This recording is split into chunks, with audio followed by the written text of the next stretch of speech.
Bonsoir Nabil. Bonsoir Muriel. Bienvenue. Merci à vous, c'est gentil. Comment allez-vous? Écoutez, ça va. Ça va, compte tenu du contexte, il y a pire que nous, donc ça va.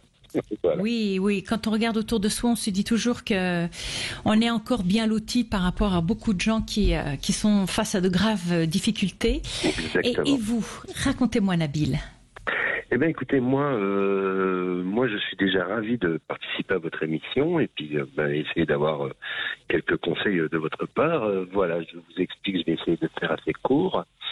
Je travaille pour une société en tant qu'ingénieur commercial dans le BTP, dans la partie rénovation, pour le particulier essentiellement. Ça fait à peu près 4-5 ans que je travaille pour cette entreprise.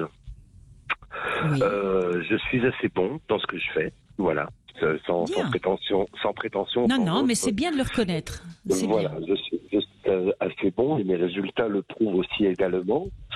Sauf que, et j'ai toujours été ce qu'on pourrait appeler un excellent numéro 2. Voilà. Dans toutes mes carrières, dans toutes les entreprises que j'ai eu la chance de côtoyer, j'ai toujours été un excellent numéro 2 et c'est vrai que... De l'entreprise, Oui. Nabil, de l'entreprise ou du secteur dans lequel vous êtes? Ou est-ce que je veux dire du service? De l'entreprise, d'accord. Non, du service, on va dire du service et de l'entreprise aussi. Hein. Peu importe, toutes les professions que j'ai faites, il y a toujours eu le boss au-dessus de moi et puis moi derrière, quoi. Peu importe le service, le secteur d'activité. Et c'est vrai que ça a toujours très très très bien fonctionné avec, depuis des années, puisque j'ai 46 ans aujourd'hui, hein, avec toujours cette petite frustration de vouloir être un numéro 1 un jour, quoi. Bien sûr, ce qui est logique. Voilà, mais vraiment une frustration. Et cette frustration, en fait, s'est transformée par de la peur. Donc, en fait, aujourd'hui, je suis dans la croisée des chemins, puisque je commence à saturer, on va dire, dans l'entreprise où je suis, et je commence aussi à saturer au fait d'être ce super numéro 2, entre guillemets. Et je souhaite passer numéro 1 et créer ma propre activité avec, et puis devenir un véritable patron, quoi, tout simplement. Oui. Malheureusement, c'est que... Ce qui est logique, si vous avez un peu d'ambition, c'est normal que vous ayez envie de passer numéro 1. Et c'est normal que vous ayez peur, compte tenu de la conjoncture. Ah, je suis tétanisé. C'est exactement ça, mais tétanisé. Quand je vous dis tétanisé, c'est... voilà, quoi. C'est un pas en avant, 17 pas en arrière, quoi, si vous voulez tout savoir. Oui, logique. C'est logique, Nabil. Ce qu'il faut, c'est faire redescendre dans le concret votre projet. Vous en êtes où actuellement? Est-ce que c'est juste à l'état de concept encore, ou est-ce que déjà vous avez commencé à l'écrire, à faire une étude de marché, à savoir avec qui vous associez, enfin, où vous en êtes où? J'en suis où l'écrire, il est écrit, hein, noir sur blanc. Il est même gravé dans la roche et gravé dans mon cerveau. La première étape qui va tout déclencher, ça va être la partie communication, marketing, de la création du site internet. Hein, puisque j'ai des ambitions aussi de créer aussi un nouveau concept par rapport à ce secteur d'activité, on va dire. Donc tout est écrit, tout est en place, mais il suffit que juste que je lance le go, quoi, et que je me décide, en fait. Voilà, c'est pas plus compliqué que ça. Qu'est-ce qui vous retient?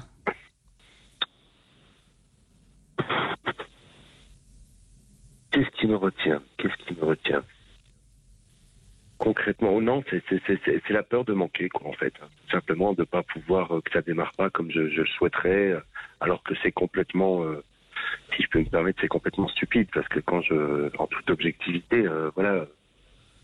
Il n'y a pas de raison que ça démarre pas. Il y a vraiment strictement aucune raison. Même contexte Covid, le secteur du BTP n'a jamais autant fonctionné, quoi. Même dans la partie rénovation, quoi. Vous voyez ce que je veux vous dire, pardon. On n'a jamais autant. Pardon, excusez-moi. On n'a jamais autant travaillé. On n'a jamais eu autant de demandes. Donc non, il y a rien qui pourrait m'arriver de. Alors peut-être le fait de décevoir mes patrons aussi, de leur dire merci et au revoir. Il y a peut-être cette raison-là aussi qui fait que ça peut peut-être. Je suis quelqu'un d'assez loyal aussi, hein. Ce qui fait aussi que j'ai toujours été bon dans les postes que j'occupais. Mais leur avez-vous dit que vous souhaitiez prendre votre envol? Je leur ai dit il y a 4 ans. Il y a 4 ans, je leur ai dit que je ferais quelques années avec eux et qu'un jour ou l'autre, il faudra que je prenne mon envol. Et c'est moi le plus vieux en plus, puisque mes patrons sont très très jeunes.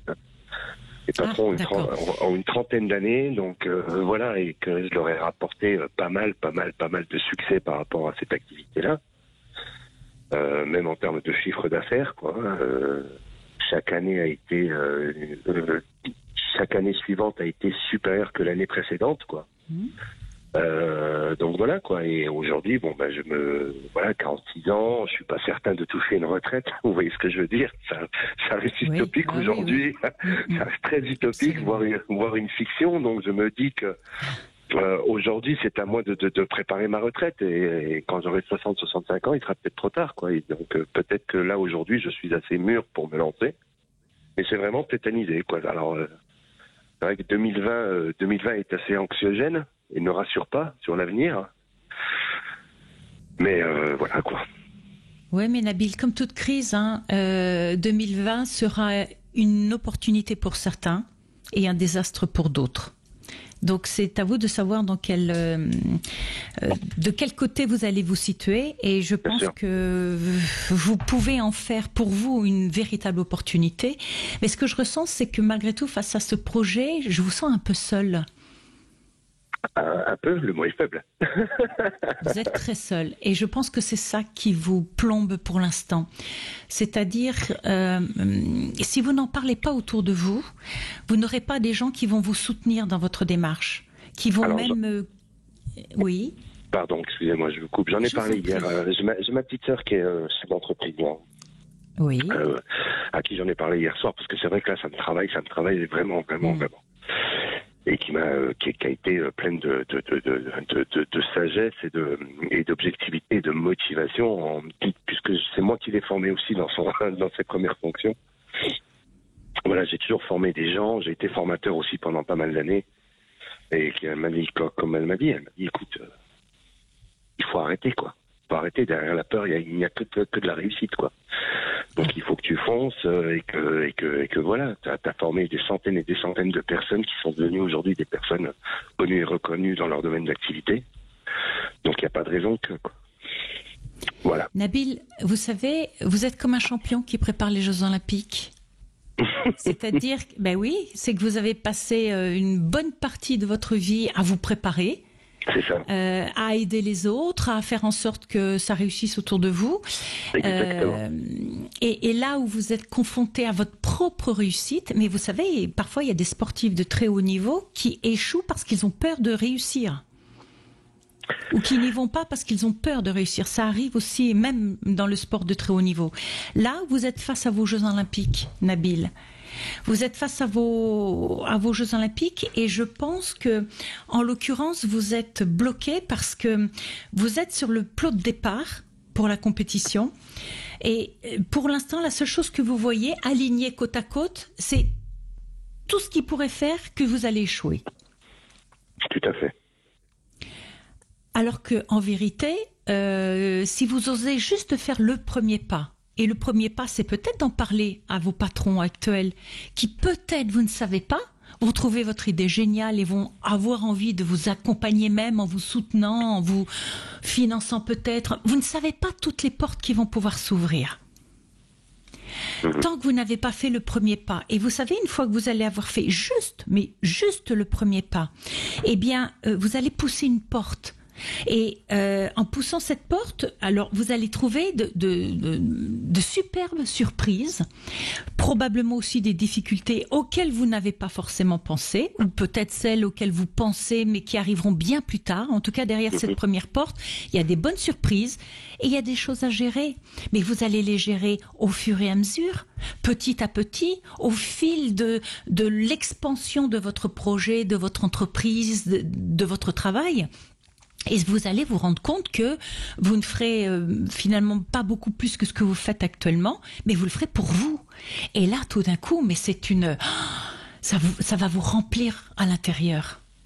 Nabil, vous allez voir comme c'est passionnant de se lever le matin pour réaliser son propre projet. Non, mais j'en ai la certitude, j'en ai l'intime conviction. Ça, c'est une certitude pour moi. Je sais pertinemment que le matin, le réveil du matin ne va pas être du tout que celui actuel. C'est une certitude. Surtout si vous êtes au bout, surtout si en termes d'énergie, ça vous pèse maintenant d'aller faire le travail que vous faites, même si vous aimez toujours avec les gens, vous avez besoin de respirer autre chose. Vous avez besoin c'est vraiment un métier passion. J'aime mon secteur d'activité. Il a fallu des années, j'ai touché à tout, à pas mal de choses en tout cas. C'est vrai que c'est un métier passion. J'aime ce contact avec mes clients et ils me le rendent très très bien. Je fais des signatures qui sont juste ahurissantes, on va dire, mais vraiment ahurissantes dans le secteur. J'aime relever les défis, les challenges. Et aujourd'hui, je me dis, fais-le pour toi, quoi. Voilà, fais-le pour toi. Il est temps. Fais-le pour toi. Absolument, Nabil. Ce que je vous propose, je vous garde avec moi. Bien sûr. On se retrouve juste dans un instant parce que on va décortiquer un petit peu vos peurs.